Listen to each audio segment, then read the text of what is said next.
Kunci kesuksesan. Saya telah gagal dalam 9.000 tembakan.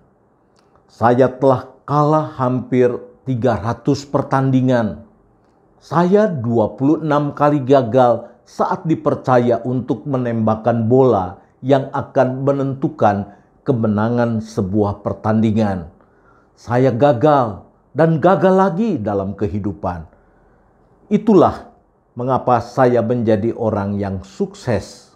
Kata-kata itu keluar dari mulut Michael Jordan, seorang pebasket yang terkenal. Kita sering terpaku pada keberhasilan dan prestasi seseorang, dan banyak di antara kita juga ingin seperti mereka ketika mereka berada di puncak kejayaannya. Tapi sedikit orang yang mau belajar bagaimana caranya mereka sampai pada puncak kejayaannya. Hampir semua orang yang tiba pada puncak kejayaan harus melalui sebuah inkubator kehidupan, di mana di dalamnya ia dibentuk, dipersiapkan sampai ia mempunyai pribadi, mempunyai kelengkapan, kecakapan sebagai seorang pemenang. Fisiknya ditempa dengan pelbagai latihan yang keras, penuh disiplin, sampai bukan saja keringat yang bercucuran, air mata sering tumpah selama masa latihan. Instingnya dilatih agar dapat merespon pelbagai kesulitan-kesulitan yang datang tiba-tiba. Keterampilannya ditempa, pengetahuannya dikembangkan. Bahkan mentalitasnya dipersiapkan dalam inkubator itu melalui pelbagai pengalaman, kegagalan, kekalahan, celaan, sampai ia menjadi sebuah pribadi yang tangguh untuk terus bangkit dalam meraih impiannya. Dan seorang menjadi pemenang harus ditempa melalui pelbagai kegagalan-kegagalan sampai ia mempunyai ketangguhan dan menyikapi setiap kegagalan sebagai sebuah pelajaran. Kunci kesuksesan ternyata bukan keberhasilan yang datang terus-menerus. Kunci kesuksesan ternyata adalah kegagalan. Michael Jordan ditempa bukan oleh 1 atau 2 kali kegagalan, tapi kegagalan dalam 300 kali pertandingan, kegagalan dalam hampir 9.000 kali tembakan, tapi kegagalan tidak membuatnya berhenti dan tidak membuatnya tidak berjuang lagi. Ini yang menghantarnya menjadi seorang pemenang. Apabila Paulus memproklamirkan kemenangannya dalam sebuah pertandingan, sebagaimana dikatakan dalam 2 Timotius pasal 4 ayat 7 dan 8, "Aku telah mengakhiri pertandingan yang baik. Aku telah mencapai garis akhir dan aku telah memelihara iman. Sekarang telah tersedia bagiku mahkota kebenaran yang akan dikaruniakan kepadaku oleh Tuhan, Hakim yang adil pada harinya.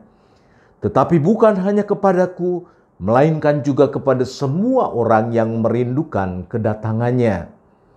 Kita jangan hanya terpaku pada selebrasi Rasul Paulus. Kita juga jangan hanya terpaku dari begitu banyak karya Allah di dalam kehidupan Rasul Paulus, yang menjadikan surat-suratnya menjadi bagian yang cukup besar dalam kitab suci orang-orang percaya. Tapi lihatlah bagaimana ia dengan tangguh melalui pelbagai penderitaan dan bagaimana ia memaknainya sebagai alat di tangan Tuhan untuk memberitakan salib Kristus.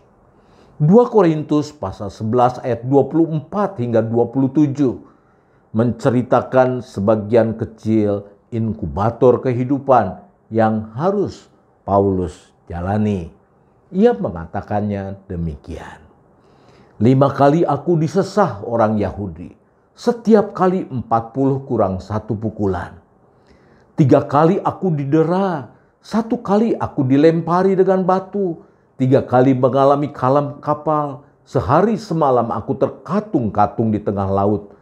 Dalam perjalananku sering diancam bahaya banjir dan bahaya penyamun.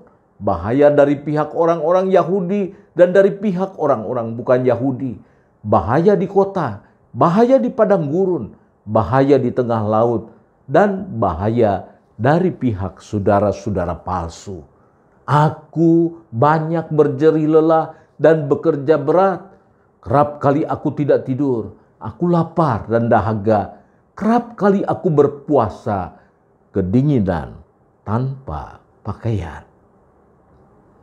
Saudara-saudara yang dikasihi Tuhan, seorang pemenang adalah seorang yang sanggup menjalani inkubator kehidupan yang Tuhan sediakan, dan pada saatnya keluar dari inkubator kehidupan sebagai ciptaan baru yang mendatangkan kehidupan.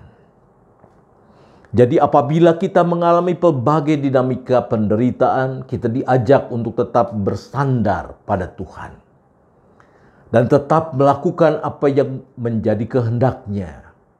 Maka pada waktunya kita akan merayakan sukacita kita sebagai para pemenang dalam sebuah pertandingan, terlebih khusus pertandingan iman. Tuhan Yesus memberkati kita.